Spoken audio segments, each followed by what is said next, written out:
Cyber भैया में आप सबका स्वागत है। This is lecture 3 of digital forensic series. तो आपने अगर पुरानी वीडियोस अभी नहीं देखी हैं तो जाकर देखिए, जिससे इस वीडियो में आपको और भी मजा आएगा। आज हम डिस्कस करेंगे डिजिटल एविडेंस के नेचर के बारे में, उसके बिहेवियर के बारे में और उसकी प्रॉपर्टीज के बारे में। ठीक है, फिर हम डिस्कस करने वाले हैं उसको प्रिजर्व करने के तरीके और उसकी method.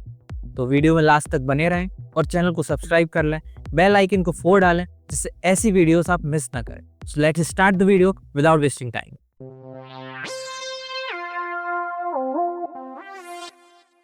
So first we will discuss nature of digital evidence.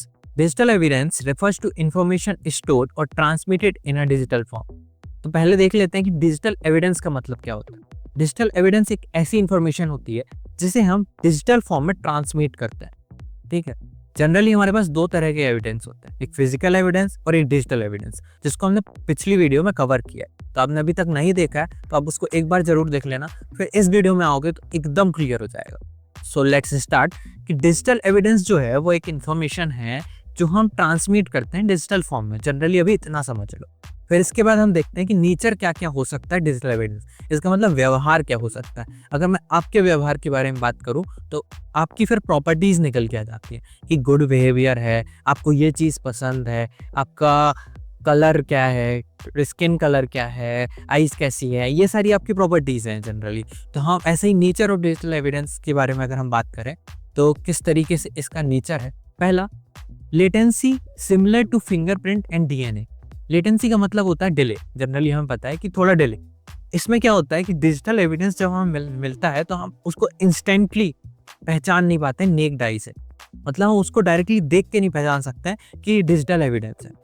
ठीक है, कंप्यूटर में बहुत सारे प्रोग्राम्स होते हैं, बहुत सारी पिक्चर्स होती हैं, बहुत सारी वीडियोस होती हैं। जनरली हम उनको देख के नहीं पहचान सकते हैं कि ये हमारा एविडेंस हो सकता है। तो उसके लिए कुछ हमारी टूल्स एंड टेक्निक्स लगती है, जिससे हम उसको एक्सट्रैक्ट करते हैं, फिर हम पता चलता है कि ये हमारा एविडेंस के रूप में हो सकता है। सो यहाँ पर लेटेंसी होती है, जैसे फिंगरप्रिंट और डीएनए में होता है फिजिकल एविडेंस।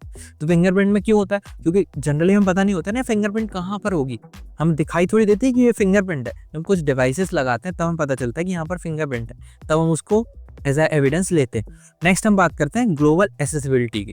ग्लोबल एसेसिबिलिटी का मतलब होता है कि जो हमारा एविडेंस होता है वो बॉर्डर्स क्रॉस कर सकता है। मतलब अगर किसी ने बाहर क्राइम किया है और हमें उसका एविडेंस हमें इंडिया में चाहिए है तो वो वहाँ से ट्रांसमिट कर सकते हैं, फिजिकल एविडेंस को नहीं कर सकते हैं। ये ईजी होता है ट्रांसमिट करने में, क्विक होता है। ठीक है, अब इसके बाद बात करते हैं हाई फ्रेजिलिटी की।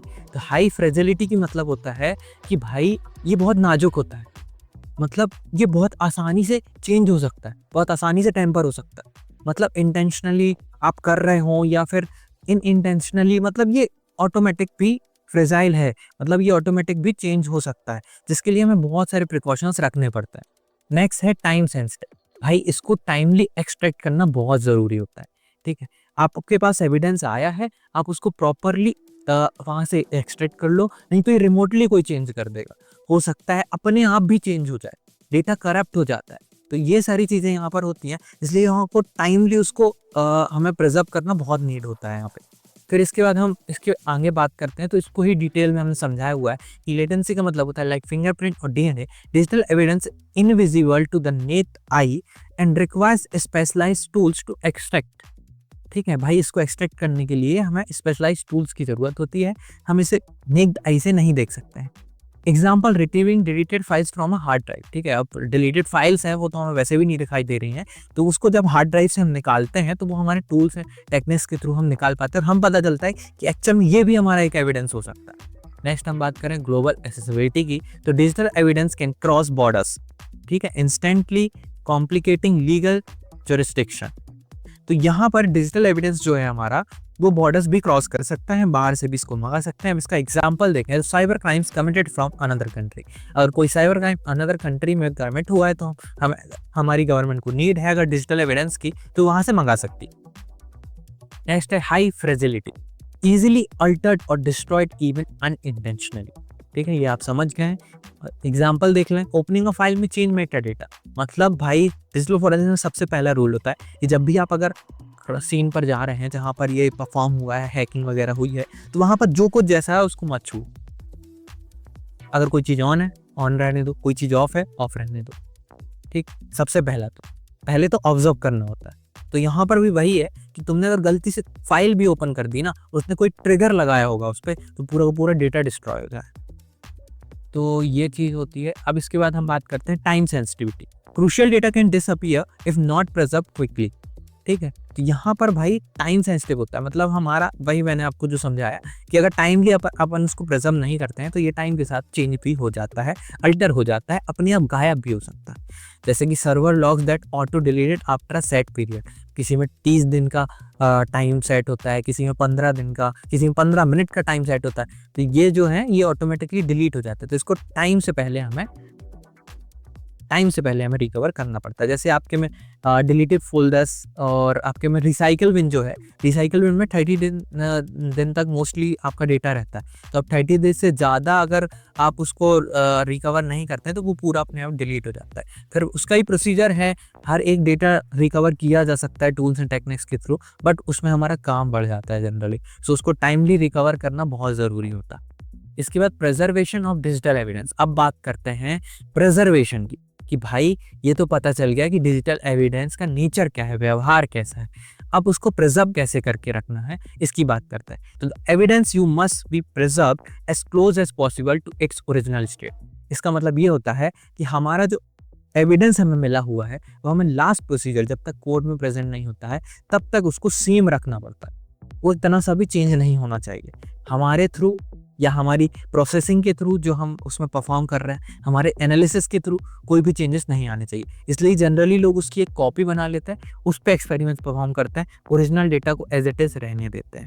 Any changes made during this phase must be documented and justified. इसको चेन ऑफ कस्टडी बोलते हैं कि आपको हर एक चेंज की एक डॉक्यूमेंटेशन तैयार करनी है, हर एक चेंज को नोट डाउन करना है और उसकी एक डॉक्यूमेंटेशन तैयार करनी है। तो ये यहाँ पर नेक्स्ट पॉइंट है। अब इसके क्या स्टेप्स होते हैं, ठीक है, following are the preservation steps. तो पहला, do not change the current state of the device. जैसा है वैसा रहने दो। डिवाइस अगर ऑफ है तो ऑफ रहने दो, ऑन है तो ऑन रहने दो। सेकेंड है, do not leave the device in an open area और अनसिक्योर्ड प्लेस। अब आपने जो एविडेंस कलेक्ट किया है, उस एविडेंस को कलेक्ट करने के बाद आपने जनरली वहाँ पे छोड़ दिया, उसके बाद आप इधर उधर हो गए अगर उस सीन पर, तो हो सकता है कि कोई रिमोटली उसको चेंज कर दे, हो सकता है कि कोई आपकी टीम से वहाँ जो आपकी कंपनी पर या कहीं पर उस प्लेस पर जहाँ पर क्राइम परफॉर्म हुआ है कोई और बंदा आकर उसको चेंज कर दे। तो यहाँ पर आपको ध्यान रखना है कि आपको उसको अनसिक्योर प्लेस पर लीव नहीं करना है, कुछ एक दो लोगों के पास रखना है या उसको सिक्योर करके रखना है जनरल। सो नेक्स्ट हम बात करते हैं, do not place any external storage media in the device. अब ये क्यों कहते हैं भाई, कोई अगर तुम्हारे पास एविडेंस है, कोई तुम्हारे लैपटॉप से किसी चीज़ से अगर क्राइम परफॉर्म हुआ है, तो इसके बाद तुम क्या करो, अगर तुम उस पर डिवाइस लगा देते हो, तुम कोई भी पेन ड्राइव, तुम कार्ड रीडर लगा देते हो सकता है उसने ऐसा ट्रिगर लगाया हो कि कोई भी डिवाइस इनपुट हो, पूरा डेटा डिलीट। तो ये गलतियां नहीं करनी है। Do not copy anything to और फ्रॉम द डिवाइस। उससे कुछ भी कॉपी नहीं करना है, ठीक है, क्योंकि क्या होता है कि स्लैक मेमोरी होती है, स्लैक स्पेस होता है जहाँ पर हमारा कॉपी डेटा ऑलरेडी प्रेजेंट होता है। अब हम कुछ कॉपी करके रख देंगे तो वो हट जाएगा, ये आ जाएगा। तो इस केस में हमें ये नहीं करना है। फिर हमारा आता है take picture of the piece of the evidence. ठीक है, तो यहाँ पर हमारा जो कुछ मिल रहा है उसकी पिक्चर्स ले लो। आपको मोबाइल पड़ा हुआ दिख रहा है, जैसा पड़ा है उसको चारों तरफ से पिक्चर्स ले लो सबसे पहले। तो ये हमें बाद में काम आता है जब हम विजुअलाइज करते हैं एक क्राइम सीन को और एनालाइज करते हैं। ठीक है, तो यहाँ पर कुछ मेथड्स हैं जो हम यूज करते हैं एविडेंस को प्रिजर्व करने के लिए। तो पहली मेथड होती है ड्राइव इमेजिंग। जनरली इसको समझ लो कि ये क्या होती है, बिट बाय बिट कॉपी होती है हमारी एविडेंस की। जैसा मैंने अभी आपको बताया कि अगर हम उस पर ही एनालिसिस परफॉर्म करें या हम उस पर ही कोई हमारे हाथ से गलती से अल्टरली चेंज हो जाए, तो हम क्या करते हैं, सबसे पहले तो उसकी कॉपी बना के रखते हैं जिससे कोई भी अल्टरेशन से हमारे एविडेंस में फर्क ना पड़े। इसके बाद आता है हमारा सेकंड, हैश वैल्यू।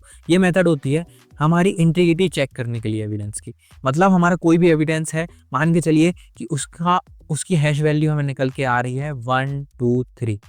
इसका मतलब जब हम कोर्ट में इसको प्रेजेंट करेंगे और फिर उस एविडेंस की हमारी इंटीग्रिटी निकलेगी तो वो भी 1 2 3 आनी चाहिए, वो चेंज होकर 3 2 1 या 4 3 2 नहीं होनी चाहिए। ठीक है, वो सेम आनी चाहिए दोनों कंपैरेटिवली, तभी हम मानेंगे कि ये ओरिजिनल हमारा एविडेंस है। नेक्स्ट हम चेन ऑफ कस्टडी की बात करें तो ये होता है जनरली डॉक्यूमेंटेशन, हर एक स्टेप का डॉक्यूमेंटेशन करना। मतलब कुछ भी आप चेंज कर रहे हैं तो डॉक्यूमेंट कर दो, आपको जो मिल रहा है उसका डॉक्यूमेंटेशन कर दो, हर एक चीज़ का डॉक्यूमेंटेशन रखना, सिग्नेचर, डेट्स, सब कुछ इसमें इंक्लूड करके रखना होता है। तो ये होती है हमारी चेन ऑफ कस्टडी और यहाँ पर हमारा टॉपिक होता है खत्म।